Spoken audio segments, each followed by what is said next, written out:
사도행전 9장. 사울은 여전히 주님의 제자들을 위협하면서 살기를 띠고 있었다. 그는 대제사장에게 가서 다마스쿠스에 있는 여러 회당으로 보내는 편지를 써달라고 하였다.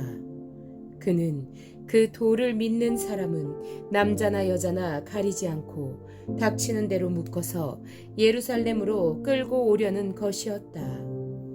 사울이 길을 가다가 다마스쿠스 가까이에 이르렀을 때에 갑자기 하늘에서 환한 빛이 그를 둘러 비추었다. 그는 땅에 엎어졌다. 그리고 그는 사울아 사울아 내가 왜 나를 핍박하느냐 하는 음성을 들었다. 그래서 그가 주님 누구십니까? 하고 물으니 나는 내가 핍박하는 예수다. 일어나서 성 안으로 들어가거라. 내가 해야 할 일을 일러줄 사람이 있을 것이다. 하는 음성이 들려왔다. 그와 동행하는 사람들은 소리는 들었으나 아무도 보이지는 않으므로 말을 못하고 멍하게 서 있었다. 사울은 땅에서 일어나서 눈을 떴으나 아무것도 볼 수가 없었다. 그래서 사람들이 그의 손을 끌고 다마스쿠스로 데리고 갔다. 그는 사흘 동안 앞을 보지 못하는 상태에서 먹지도 않고 마시지도 않았다. 그런데 다마스쿠스에는 아나니아라는 제자가 있었다. 주님께서 환상 가운데서 아나니아야 하고 부르시니 아나니아가 주님 여기 있습니다 하고 대답하였다. 주님께서 아나니아에게 말씀하셨다. 일어나서 곧은 길이라 부르는 거리로 가서 유다의 집에서 사울이라는 다섯 사람을 찾아라. 그는 지금 기도하고 있다. 그는 환상 속에 아나니아라는 사람이 들어와서 자기에게 손을 얹어 시력을 회복시켜 주는 것을 보았다.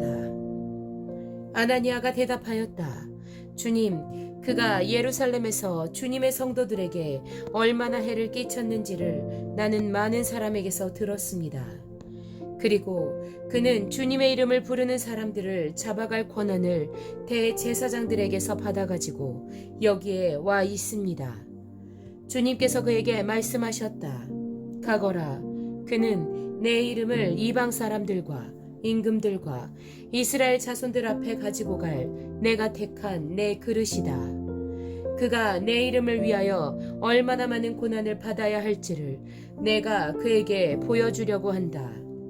그래서 아나니아가 떠나서 그 집에 들어가 사울에게 손을 얹고 형제 사울이여 그대가 오는 도중에 그대에게 나타나신 주 예수께서 나를 보내셨소. 그것은 그대가 시력을 회복하고 성령으로 충만하게 되도록 하시려는 것이요 하고 말하였다. 곧 사울의 눈에서 비늘 같은 것이 떨어져 나가고 그는 시력을 회복하였다. 그리고 그는 일어나서 세례를 받고 음식을 먹고 힘을 얻었다.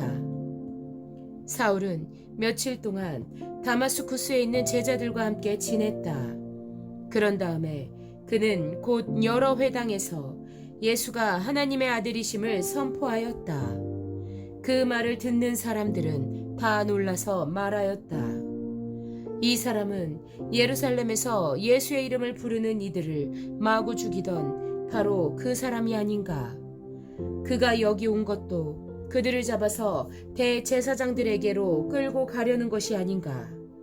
그러나 사울은 더욱더 능력을 얻어서 예수가 그리스도이심을 증명하면서 다마스쿠스에 사는 유대 사람들을 당황하게 하였다. 여러 날이 지나서 유대 사람들이 사울을 죽이기로 모의하였는데 그들의 음모가 사울에게 알려졌다.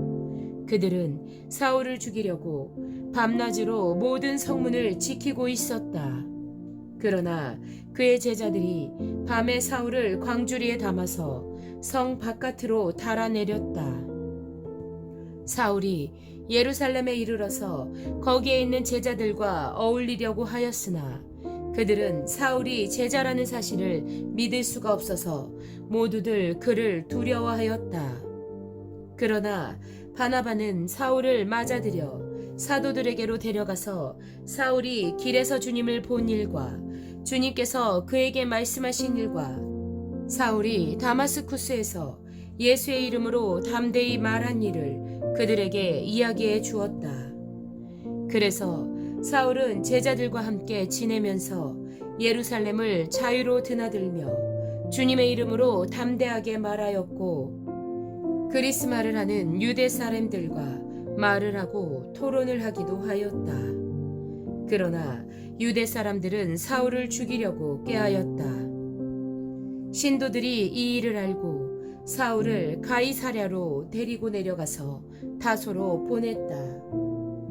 그러는 동안에 교회는 유대와 갈릴리와 사마리아 온 지역에 걸쳐서 평화를 누리면서 튼튼히 서갔고, 주님을 두려워하는 마음과 성령의 위로로 정진해서 그 수가 점점 늘어갔다. 베드로는 사방을 두루 다니다가 룻다에 내려가서 거기에 사는 성도들도 방문하였다. 거기서 그는 8년 동안이나 중풍병으로 자리에 누워있는 애니아라는 사람을 만났다. 베드로가 그에게 애니아여, 예수 그리스도께서 그대를 고쳐주십니다. 일어나서 자리를 정돈하시오 하고 말하니 그는 곧 일어났다. 룻다와 샤론에 사는 모든 사람이 그를 보고 주님께로 돌아왔다. 그런데 요빠에 다비다라는 여제자가 있었다. 그 이름은 그리스말로 번역하면 도르가인데, 이 여자는 착한 일과 구제 사업을 많이 하는 사람이었다. 그 무렵에 이 여자가 병이 들어서 죽었다. 그래서 사람들이 그의 시신을 씻겨서 다락방에 두었다. 룻다는 요빠에서 가까운 곳이다. 제자들이 베드로가 룻다에 있다는 말을 듣고 두 사람을 그에게로 보내서 지체하지 말고 와 달라고 간청하였다. 그래서 베드로는 일어나서 심부름꾼과 함께 갔다. 베드로가 그곳에 이르니 사람들이 그를 다락방으로 데리고 올라갔다. 과부들이 모두 베드로 곁에 서서 울며 도르가가 그들과 함께 지낼 때에 만들어둔 속옷과 겉옷을 다 내보여 주었다. 베드로는 모든 사람을 바깥으로 내보내고 나서 무릎을 꿇고 기도를 하였다. 그리고 시신 쪽으로 몸을 돌려서 다비다여 일어나시오 하고 말하였다. 그 여자는 눈을 떠서 베드로를 보고 일어나서 앉았다. 베드로가 손을 내밀어서 그 여자를 일으켜 세웠다. 그리고 성도들과 과부들을 불러서 그 여자가 살아있음을 보여주었다. 그 일이 온 요빠에 알려지니 많은 사람이 주님을 믿게 되었다. 그리고 베드로는 여러 날 동안 요빠에서 시몬이라는 무두장이의 집에서 묵었다.